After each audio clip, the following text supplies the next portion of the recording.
Hey there, thanks for watching. This is Christiana on The Well-Behaved Wallet, and I am coming at you today on this sunny afternoon with an update on my grocery spending challenge. So my intention for the month of October was to refine down and to really be more conscious about what I'm spending in the area of groceries, because I had noticed for the past few months I had gone way over my allocated spending. So I usually try to stay around $200 per month, which is right within the USDA guidelines of $50 per person per week.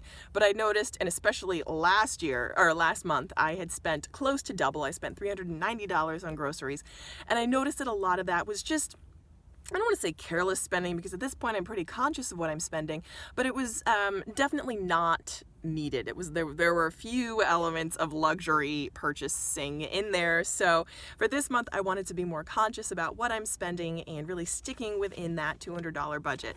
My intention, one of the ways I was going to do that and make myself be more mindful and conscious, was to use only cash. So I have been spending only cash on my grocery budget for the entire month of October, and it has made a big difference, let me say, because there is that whole physical association when you hand someone cash and you don't get anything back, or you get less back than you handed them. It really makes you think about what you are about to spend. It makes you think about what you're about to do. So I have printed out all of my grocery spending and kind of like took a look at what I have spent so far. So I'm filming this on the 23rd.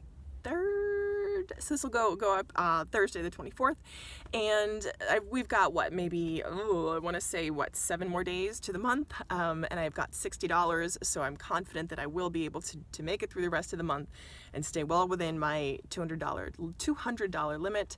And I'm really excited about what I've learned so far from this experiment. So I'll go through the spending, because I noticed some things that were a little bit unexpected. So the first thing I noticed was, using cash does make you more conscious, more aware.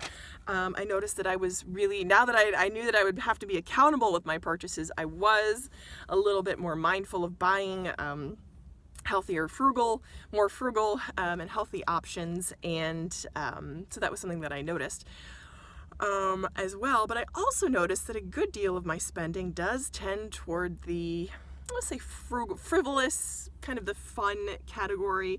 I would say about half of my spending is in the fun category, meaning things that aren't your basics: meat, veggies, fruit. And then my dietary restrictions are that I tend to aim to stay away from things like dairy and sugar, just because I'm really vain and I find that those things aggravate my skin. So that I do tend to use more whole foods and more cooking. I try to make as much as I can at home. So I'll run through what I've gotten, and I've color-coded this, what I've bought so far. The yellow items are items that I would consider healthy, frugal, say justifiable, but things that are well within the, say, dietitian approved, nutritionist approved things. The pink are those frugal purchases, those fun foods, things, and so this is what I'll tell you what falls into each category. So for the yellow, things that are on the frugal dietitian approved list, we have things like celery, pears, chicken for 89 cents a pound, pickles. One Sunday morning I went to a farmer's market and I spent $12 on pickles, because they were all natural. They were made without vinegar, and that was interesting. So that's what really got me, a pickle made without vinegar.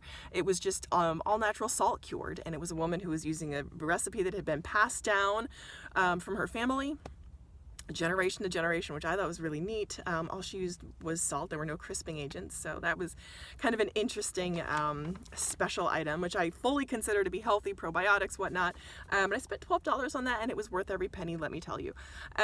So the other healthy things I bought were things like veggie wraps, arugula snap peas, sushi, eggs, water, coffee, cucumbers, bananas, almond milk, and creamer. So that was all within the healthy range. And so far I've spent about $120, and $60 of that was on those healthy, I would call them like core foods, because that's my core menu, things like, protein, vegetables, and fruit. And that's what I stick to. I try to stay away from processed starches. If I do a starch, it's usually like a potato or a good whole grain bread, but I do that pretty sparingly. On the other side of the equation, we'll call them fun foods. I spent about $60 in those as well. So this is what falls into my fun food, frivolous food category.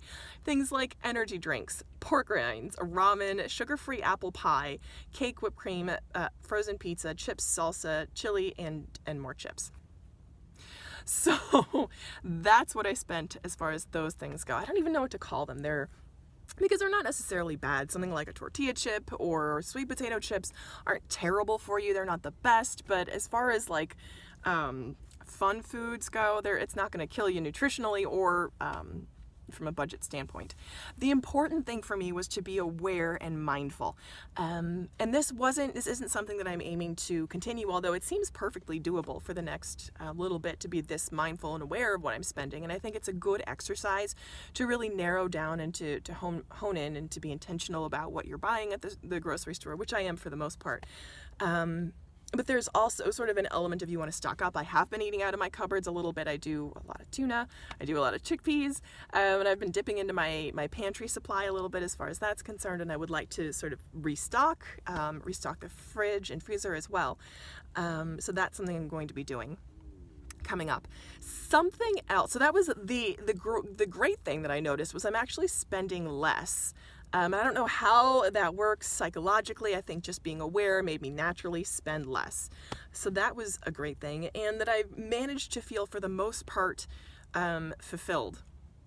And not really getting too bored, I say today. Yesterday was a different story because I was feeling a little bit tired of, say, like food fatigue, call it that. I was getting tired of like eggs over arugula, and that's a standard dinner for me. Or like tuna and arugula, tuna and iceberg lettuce. So I was getting a little bit bored as far as that's concerned. And I think part of that too is me just being lazy and not really, like, that's my style of cooking is like, I call it survival cooking, but fast casual style of cooking, which really isn't cooking so much. It's not unhealthy, but it's not really considered or mindful, or it is mindful. It's not really, there's not a lot of effort put into it, which I am fine with. But again, it does make me feel a little bit bored with what I'm eating.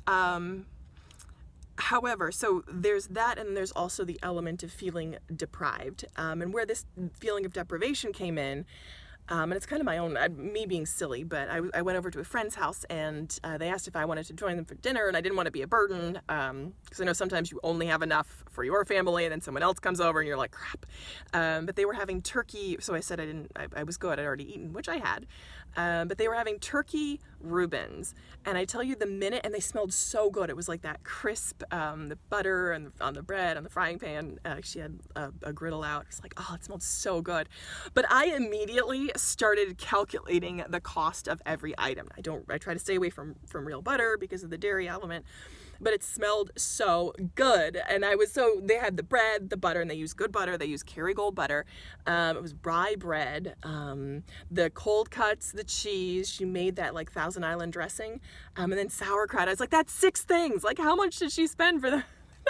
And it's not even that expensive. Like, it's not like a gourmet meal. It's just something really simple that she took the time to buy those ingredients and use them.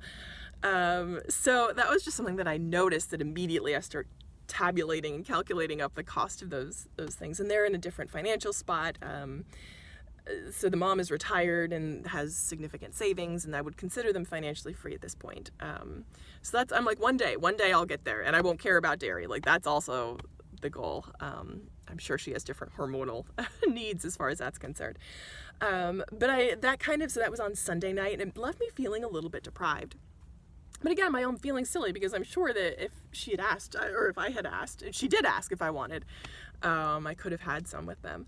But so I kind of, on Monday night, Tuesday night, I was feeling that kind of deprivation carrying over, and I was like, I really want to order Chinese food, which is a minimum like $15 order, and there's like, I don't find there to be a ton of leftovers, and it's loaded with all these chemicals. So I was like, that's $15.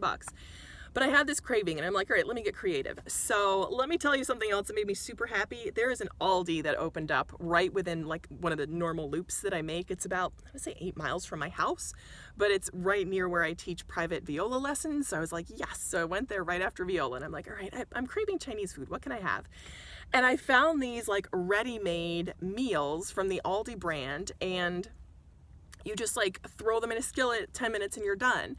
And that's what I got. They cost $3.99, which is a little bit expensive, but a lot cheaper than a $15 Chinese takeout meal, and I'm betting a little bit healthier. So that was how I dealt with that craving and feeling, I don't know, bored and unfulfilled, and it was wonderful. So now I don't feel that way anymore. I had that last night for dinner and I feel fantastic. I bought 2 more, so I've got them sitting in my freezer. So I'm really excited to try that new thing that was still well within my grocery budget. So that's my update for, I would say we're maybe 70% through the month. 75% through the month at this point. So I feel like I'm going strong. I'm still feeling motivated, and I know that I'm going to, my plan is to come well within my goal of staying within that preset limit for my groceries. And I feel like this has been a really beneficial challenge, and hopefully, good Lord willing, this is something that I can continue doing. So thank you so much for watching, and if you have any tips or tricks to keep your grocery budget under control, I'd love to know. Someone also left a comment about, and this is something that I do, one of their tricks, only using like a hand basket as opposed to pushing a cart. I almost never push a grocery cart because it really makes me think about what I'm putting in, and if I can carry it, I can buy it, and if not, it goes back. And that has made me think twice about picking something else up and putting it in the cart and the basket, knowing that I'll have to carry it. So that was a great tip. If you have any other tips, I'd love to hear them, so leave them in the comments. And thank you again for watching, and I hope you'll keep watching. Bye.